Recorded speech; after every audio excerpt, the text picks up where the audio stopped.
अब ऐसे में किसान आंदोलित है और हरियाणा पंजाब बॉर्डर पे अभी भी किसान बैठे हैं और वही किसान 13 महीने तक आंदोलित होकर के दिल्ली बॉर्डर पे बैठे थे।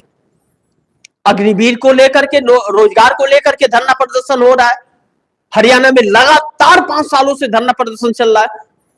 उसके बावजूद अगर अग्निवीर वालों ने और किसानों ने भाजपा को वोट दिया है तो क्या तब तो फिर उन्हें एमएसपी की जरूरत नहीं है धरने पे बैठने। क्या धरना छोड़े हटे, उन्हें मंजूर है कि मैं रोड पे बैठा रहूंगा, आप बैरिकेड लगा करके रखो, हम आपको वोट देंगे। यही तो साबित है। तो फिर किसान आंदोलन का समर्थन क्यों करे यह देश? और यह सवाल उठता है कि जिस गांव में लठ लेकर के लोग भगा रहे हैं भाजपा वालों को, गांव में ढुकने नहीं दे रहे हैं, क्या वह गांव वाले वोट देंगे उस व्यक्ति को? एक नॉर्मल अगर हम लोग सोचे विचार करें तो क्या वह वोट देंगे? वैसे भी वोट उनको मिले हैं। जहां पे उन्हें गांव में ढुकने नहीं दिया जा रहा था, भगा रहे थे लोग, सवाल पूछ रहे थे, वह भी वोट दिए हैं। ईवीएम बता रही है कि वहां के भी वोट मिले। अगर यह मिले तो या तो वह गांव वाले दिए हैं और या अगर वो नहीं दिए हैं तो उसमें ईवीएम बदला गया है। और जब ईवीएम बदला गया है तो बैटरी 90 to 99% है। हरियाणा के मुख्यमंत्री नायब सिंह सैनी ने सही कहा था कि हमने व्यवस्थाएं कर दी हैं, हमारी सरकार पूर्ण बहुमत की बन रही है और विपक्ष बोलेगा कि ईवीएम खराब है, बस सही हो गया। यानी कि सारी व्यवस्थाएं कर दी गई थी, नायब सिंह सैनी ने कर ली थी, मोदी जी ने कर ली थी। और यह क्यों ऐसा हुआ यह भी जानिए आप।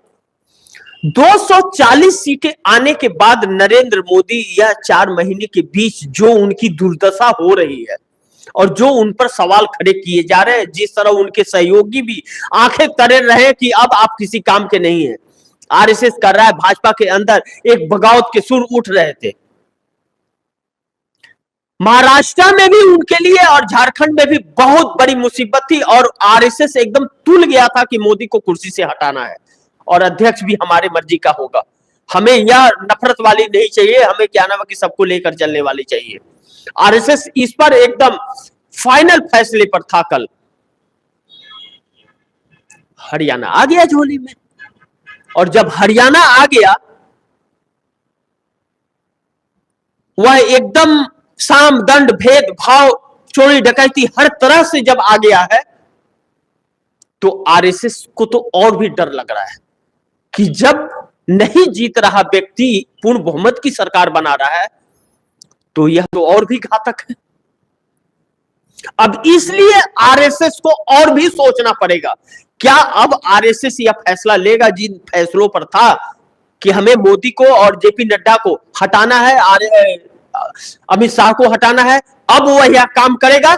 अगर अब वह यह काम करता है तब यह माना जाएगा कि हां उसे इस देश की चिंता है, अन्यथा दोनों एक ही हैं। एक बोलता है और एक करता है, एक गुमराह करता है लोगों को और एक उसमें सेंध लगाता है।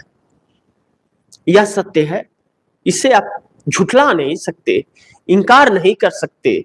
सच्चाई कड़वी होती है, सच्चाई की डगर में थोड़ी देर होती है, लेकिन जिस दिन जीत होती है ना उस दिन दुनिया सलाम करती है। फिर ऐसों की हालत न घर की न घाट की कहीं की नहीं होती है। बांग्लादेश देखा ना आपने, श्रीलंका भी देखा होगा, यूं ही नहीं होता। लेकिन हमारे देश की जड़ें बहुत मजबूत हैं, हम उसकी तुलना अपने देश से नहीं कर सकते। वह हालात हमारे देश में नहीं होंगे और न कोई सोच सकता है। क्यों? कि हम जवाब देने के लिए सक्षम होते हैं, हमें उस चीज की जरूरत नहीं पड़ती और भगवान न करे कि ऐसा पड़े। लेकिन जो हो रहा है वह शुभ संकेत नहीं दे रहा है ना। और अब अगर अग्निवीर की कौन बात करेगा पार्लियामेंट में, तो किसान की या अग्निवीर की एक ही व्यक्ति था बात करने वाला, राहुल गांधी। उसके अलावा किसी भी नेता ने सड़क पर या सदन के अंदर बात किया क्या? नहीं किया, और ना ही कोई करेगा। एक ही व्यक्ति है गांधी परिवार जो करेगा, यह सत्य है, इस चीज से इंकार नहीं किया जा सकता। और किसान और अग्निवीर दोनों का वोट उसको गया है। अब वह लोग साबित करें कि उन लोगों ने दिया है या चोरी की गई है।